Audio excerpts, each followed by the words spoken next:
When a party turns sour, a shattered car window sparks a chain of retaliation between two former friends, but Judge Judy isn't having it. With sharp questioning and no patience for street justice, she digs into who really crossed the line and delivers a verdict that leaves both sides stunned. Okay, because I've read your complaint, and I've read his answer. Okay. So let's start with what the fight was about, Mr. Brooks.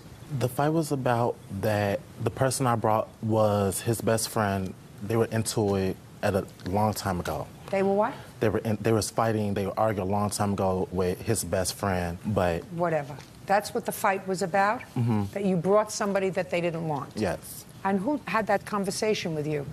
The plaintiff's sister. Is that you? Yes. Stand up. What's your last name? Love. What was the date of this party? February 3rd. Wasn't it your house? No.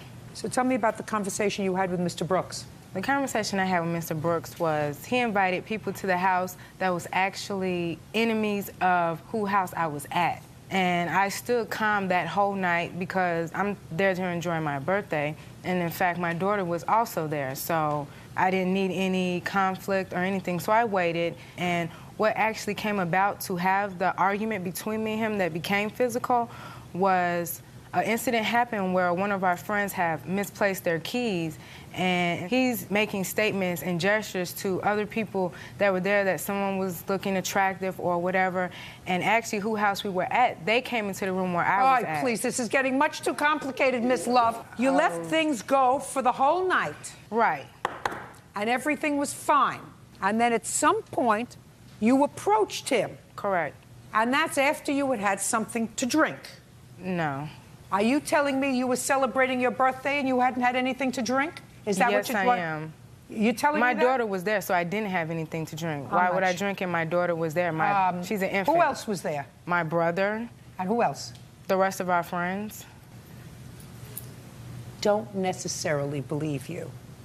So you waited until the evening was dying down, and then something bothered you, so you went over to him, and what did you say to him? I just asked him, why does it seem that you were trying to start a fight the whole night? Because he started fights with other people that were in the house, which the police were called to the residence earlier over something else that he started. So I just asked him, you know, why did you feel that you need to start a fight? This is my birthday. I'm here to enjoy my day. And what did he say to you? He had an attitude. He was drunk. No, that's not what I asked you. I said, what did he say? He really had nothing to respond to me. So he didn't answer you? No. And what did you do? Oh, well, I saw there was going to become an argument, so I just walked off. How could it become an argument because if he's not it responding? was a lot of gestures going on. It was hand movements. Show me the gestures. Okay, I walked up to him and I said, why does it seem like you're trying to start a fight with everyone in this house? He was like, well... So at that point, when you're doing that and you're rolling your eyes, I'm done with the conversation. I'm not going to argue with you. So you walked away? Yes, I did. And then what happened? I went back in the room where my daughter was to finish putting on her coat, because at this time we were getting ready to go. You walked out of the room, and? I went in the room where my daughter was. And? I went to put her clothes on. He came behind me. And? Doing all of this, like he wanted to start a fight. So I stepped out of the room, because I'm like, no, we're not going to argue. Go ahead. So he's moving his finger like this. Yes. Right, and you moved out of the room. And he's jumping in my face, so I come out the room, and I'm pretty much like, do you really want to start this? Do you really want to make this about a fight? And pretty much he went to swing at me, which he missed, and then he pulled out a knife, so that's when my brother came into the play. That's when he pushed him out the way. No. Of course not. Of course not. It's not what happened. He went to swing at you? Right. Nah, not what happened. What happened? She was right about the gestures and whatnot. I was drunk, but my hand, like, she came at me like she wanted to hit me. But instead of me hitting her, she kind of swung at me but missed me. And I was going to swing back, but the plaintiff and his two best friends, they jumped on me from the side. I'm all on the ground. I pulled out my knife for protection. They come at me again and start swinging at me, so I dropped my knife. And they told me to leave, and I left the apartment. And nobody was hurt? I was hurt. She wasn't hurt? No. He wasn't hurt? No. And you went outside, and what did you do to their car? I scratched his car. Do you have an estimate for the scratching on your car? Yep, they're right here. Like, take a look at it.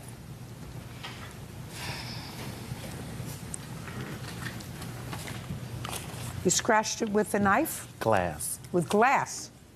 Okay. So now you're outside. He vandalized his car. Go. All right, so after he vandalized my car. And you saw him do that? Yes, I looked out the window because since we were still friends, I looked out the window because he was waiting on the ride to pick him up. So I'm putting on my clothes or whatever. I want to approach him. By this time, I got my clothes on, ready to leave the house. He was gone. On my way home, to drive home, I had to circle around. I saw him. He was in front of, I'm not sure the name of the restaurant. I pulled over, and he was still drunk. Who were you with? My sister. You were with your sister and the baby that she's trying to protect. Mm-hmm. Right? Mm-hmm. Yeah. So I get out the car. So I see he has a beer bottle in his hand. Why don't you get back into the car? Because I want to talk to him about my truck. Why? If you know he's drunk, and if you just saw him commit a crime, why in the world would you stop your car with your sister and the baby in the car instead of just taking her home, calling the police, say, I just saw him vandalize my truck? Because I didn't want to involve the police because he was my friend. Then why didn't you let it go until the next day? I could have, when he was sober. It was on my chest, and I wanted to because tell you him. wanted to get it off your chest. I wanted to talk to him. Because you wanted to get it off your chest. You wanted to get it off your chest with somebody who you know is drunk, who had already left the arena. Mm-hmm. Nobody was in harm's way anymore. Okay. Except when you stopped the truck and got out. And you saw a beer bottle in his hand. So what did you have in your hand? After I saw the beer bottle, what did you have in your hand? What do you call that? A lug wrench is what I had. But he didn't know I had it at all. You had a lug wrench in your hand. No, actually it was in my pocket. Let's make it correct. Real cases, real people. Judge Judy. Marcus Watson claims former friend Ryan Brooks vandalized his car after a fight at a party. Ryan is countersuing, claiming Marcus assaulted him. Now, you're driving along, you see him in a restaurant. He was outside at that time. Outside the restaurant. Mm-hmm. You stop the truck. When do you see the bottle in his hand? When I stopped the truck. When did you get the lug wrench? After I saw the bottle. Where did you have to go to get it? My trunk. Back or front? The back. So you had to get out of your truck, go in the back, get the weapon, and then go out to talk to him, right? Yes. Now tell me what happened, Mr. Brooks. Actually, I wasn't walking around. I was in the restaurant on the phone with my best friend that was switching phone calls between me and the plaintiff. He called me and let me know that the plaintiff was looking for me. I was sitting in the restaurant waiting for a ride to come and get me because I'm hurt. And the plaintiff comes inside the restaurant while I'm sitting down and hits me in the head. And it wasn't a lung wrench. I think it was a tire crowbar, a tire gauge. And it wasn't small. It's big. I have a picture of it. I'd like to see it.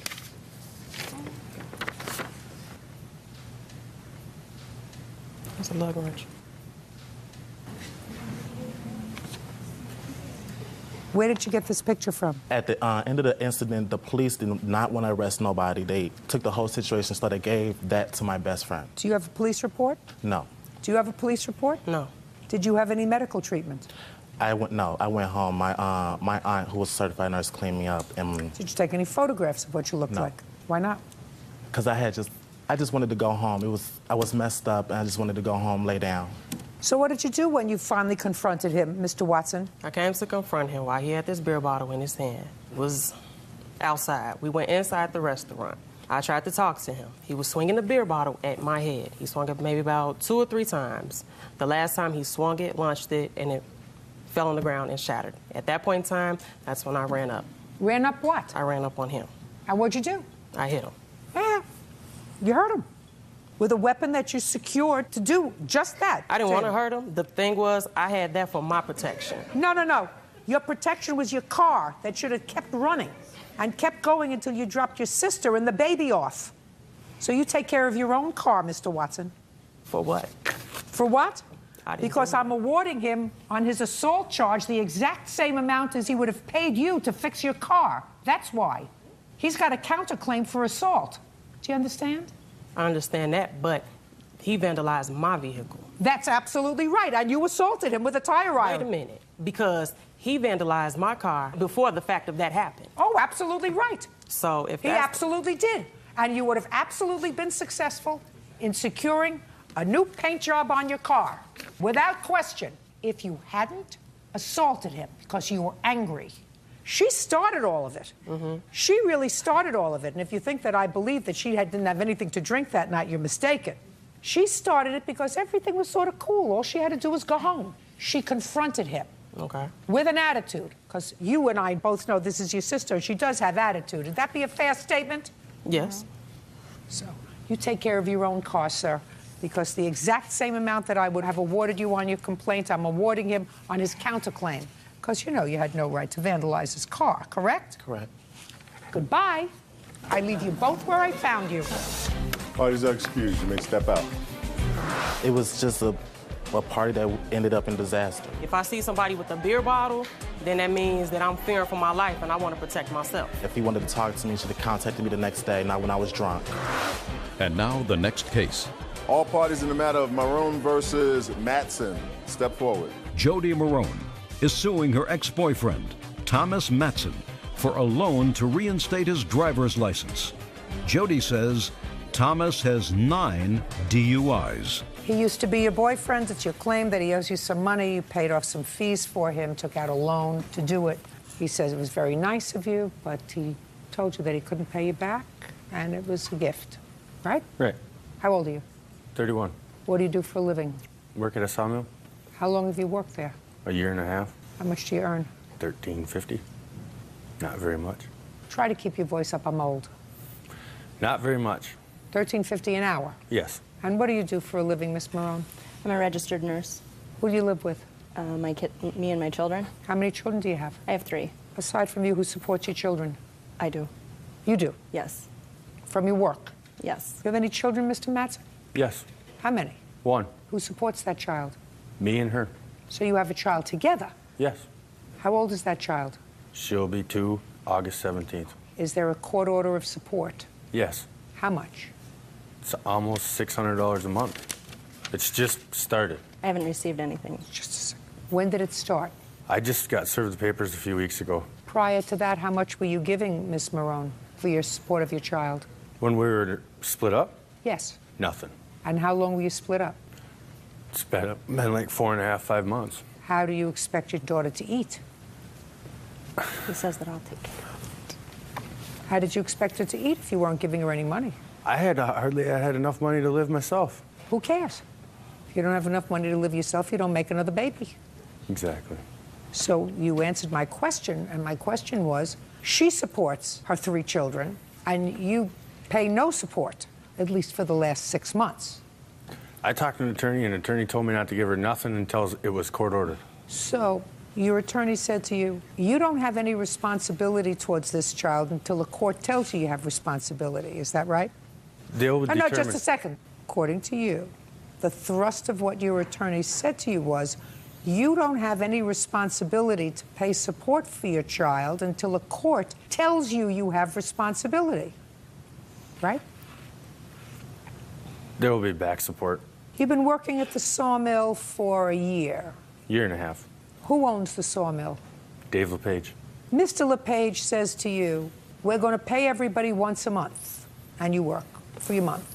And then he says to you, you know what? I may be going into bankruptcy. I'm not paying you. Let a court tell me that I owe you money. And in case I don't go into bankruptcy, it would be wise for you to continue working. And maybe next month I'll pay you. Next month comes around, he says, you know what? I'm still not going to pay you. How are you supposed to take care of yourself? I don't know. Your daughter is 2. She shouldn't have to think about how she's going to take care of herself, sir. That's the job of her parents. Mm-hmm. Both parents.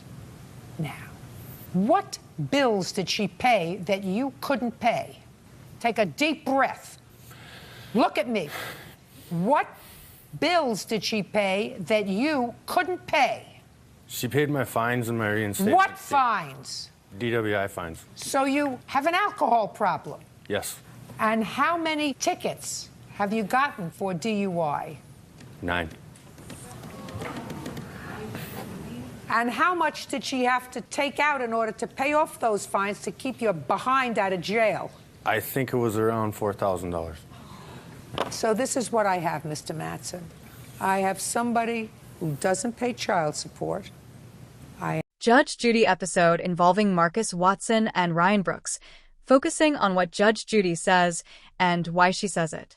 In this emotionally charged and complex case between Marcus Watson and Ryan Brooks, Judge Judy carefully dissected the events to reach a fair and lawful decision, emphasizing logic over emotion and justice over retaliation. The dispute began at a house party hosted by Marcus, where Ryan brought someone who had a history of conflict with Marcus's family.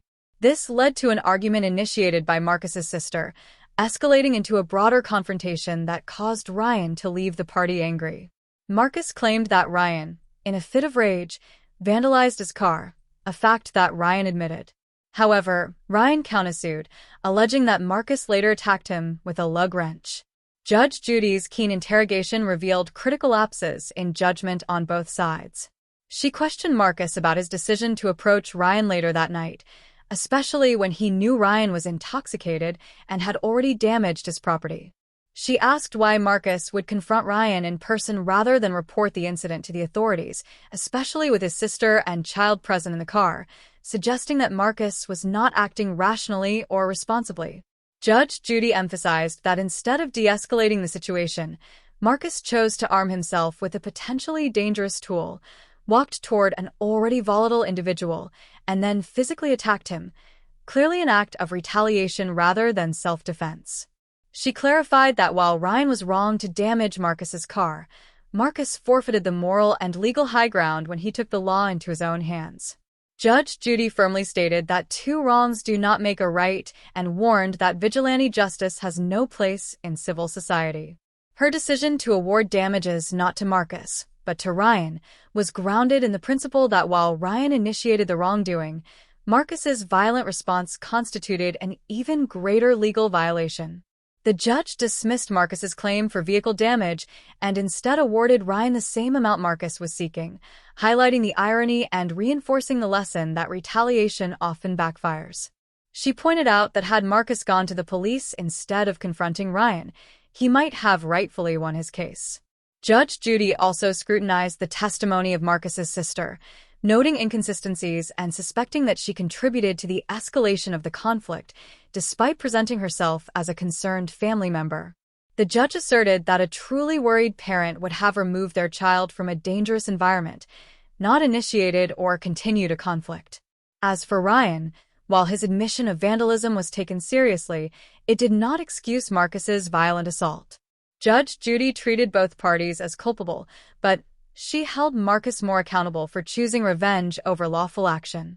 Through her sharp questioning, Judge Judy highlighted the importance of intent, timing, and responsibility, making it clear that personal feelings or past grievances do not justify breaking the law. The verdict served not only as a resolution to the case, but also as a broader message about conflict management, self-control, and the role of the justice system. Judge Judy's tone, often stern but always precise, carried a moral undertone, reinforcing the idea that justice must be pursued through the proper channels and that emotional outbursts or physical aggression only worsen matters. In the end, the judge left both parties exactly where they started, teaching them and viewers that consequences follow when the law is ignored. This case was not just about a damaged car or a physical fight. It was about responsibility, maturity, and respecting the rule of law. Judge Judy's ruling underscored that being wronged does not give anyone the right to become a wrongdoer themselves. Her message was crystal clear. If you want justice, you must approach it through the proper legal channels, not through fists, weapons, or emotional decisions made in the heat of the moment. The case serves as a powerful reminder that justice, when served cold and with clarity, is far more impactful than any personal revenge ever could be.